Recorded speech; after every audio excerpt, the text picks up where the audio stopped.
সহসভাপতি জনাব ডক্টর কাজী আহমদুর রহমান সাহেব এখন তার মূল্যবান বক্তব্য দেবেন।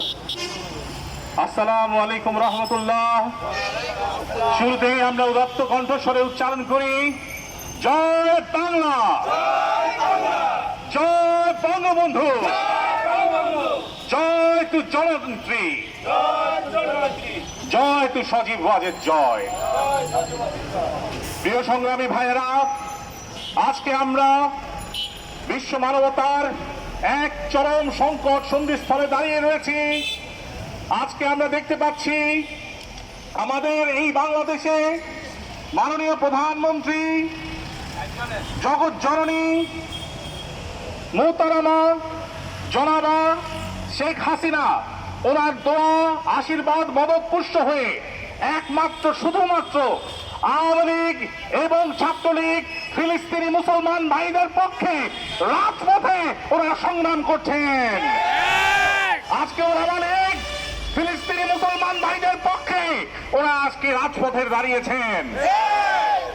অথচ যারা ইসলামের ফেরিকারি দাবি করে, যারা গণতন্ত্রের ফেরিকারি দাবি করে, যারা বহুদলীয় গণতন্ত্রের প্রবর্তক বলে নিজেদেরকে দাবি করে, সেই আন্তর্জাতিক নালিশ পার্টি বাংলাদেশ নালিশ পার্টি বিএনপি তা আজ পর্যন্ত ফিলিস্তিনি মুসলমানদের পক্ষে একটা বক্তব্য দেয় নাই।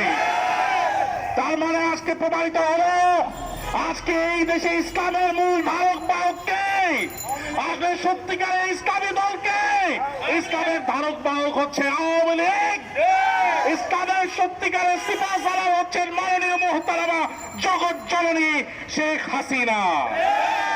প্রিয় দেশবাসী, আমরা আজকে উদাত্ত কণ্ঠস্বরে জানাতে চাই, মাননীয় প্রধানমন্ত্রী আজকে ফিলিস্তিনি মুসলমানদের পক্ষে বলে যে সৎসাহস দেখিয়েছেন, সেই সৎসাহস সারা বিশ্বের অন্যান্য পুরুষ মুসলমান প্রধানমন্ত্রীরা দেখাতে পারে নাই।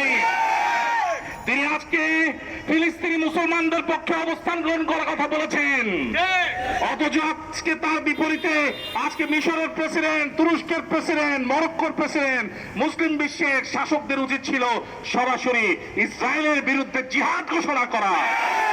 অথচ মাননীয় প্রধানমন্ত্রী ছাড়া, তিনি ছাড়া ফিলিস্তিনি মুসলমানদের পক্ষে দাঁড়াবার সেই দৃঢ় প্রত্যয়, সেই দীপ্ত প্রতিজ্ঞা আর কেউ প্রকাশ করতে পারেন নাই। প্রিয় দেশবাসী, চলুন আজকে ফিরে যাই আমরা 60 বছর আগে, সেই 1965 সালে যখন সিরিয়া এবং ইসরায়েলের যখন যুদ্ধ হলো, যখন সিরিয়ার উপর অন্যায় আগ্রাসন চালানো এই ইসরায়েল, এই হিজরা পরগাছা রাষ্ট্রটি, তখন বঙ্গবন্ধুর দোয়া আশীর্বাদ মদত পুষ্ট হয়ে বাংলাদেশের এই সাইফুল আলম তিনি এটার ধারে ইসরায়েলের 6টা বিমানকে তিনি পতন ঘটিয়েছিলেন। ওনাকে বলা হতো তালেবিগ ঈগল।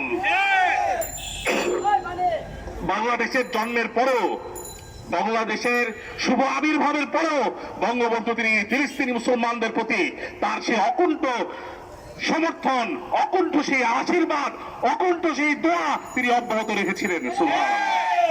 তিনি 5000 মুক্তিযোদ্ধা সোলজারদেরকে মুক্তিযোদ্ধা সাজে ফিলিস্তিনের পক্ষে জিহাদ করার জন্য পাঠিয়েছিলেন। বঙ্গবন্ধু সেই ধারাবাহিকতায় দিনের পর দিন ফিলিস্তিনি মুসলমানরা এসে বাংলাদেশ থেকে ট্রেনিং নিয়ে গেছেন। ইসরায়েল, হিজরা রাষ্ট্র, পরগাছা রাষ্ট্র, সেই ইসরায়েলের বিরুদ্ধে নিজেদের যুদ্ধ, নিজেদের সংগ্রামকে ওরা সুসজ্জিত রেখেছিলেন। প্রিয় দেশবাসী,